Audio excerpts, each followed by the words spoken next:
एक वाक्य तुम्हाला सांगू का, दोन व्यक्तींची आठवण आपण कधी विसरू नये.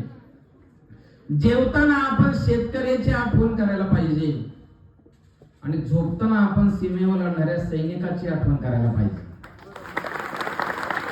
जो घास आपण खातो ना, तो शेतकऱ्याच्या कष्टाच्या घामातून रक्ताचं पाणी आटवून तो करत असतो.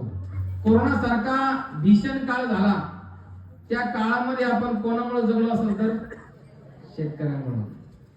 स्वतःच्या जीवावर उदार होऊन ते लोकांना भाजीपाला पुरवत होते, त्यांनी भाजीपाला पुरवला म्हणून आपण जगलो. म्हणून जेवताना नेहमी आठवण कोणाची ठेवावी?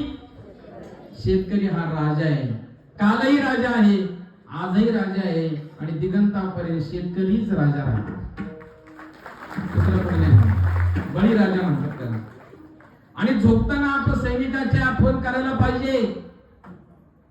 आज या भारतामध्ये आपण सुखा समाधानाने या ठिकाणी आनंदाने झोपू शकतो, कारण आजही शून्यापेक्षा कितीतरी खाली डिग्री सेल्सिअस मध्ये तापमान असताना हिमालयामध्ये आणि वाळवंटामध्ये अहोरात्र आपल्या देशाचं रक्षण करणारे सैनिक उभे आहेत. म्हणून आपण सुखाची झोप घेऊ शकतो. हे शरीर कोणाचं आहे? त्या सैनिकांचं आहे. तो मुलगा गेला, तुमच्या गावाचा अभिमान आहे. त्यांच्या आई वडील असं होते. एक वाक्य तुम्हाला सांगतो, आवडलं तर बघा. हिंदी मध्ये शेर आहे कि किसी के गजरे के खुशबू को महकता छोड़ाया हूं. सैनिक काय म्हणतो? किसी के गजरे के खुशबू को महकता छोड़ाया हूं, मेरी नन्ही सी चिड़िया को चहकता छोड़ाया हूं.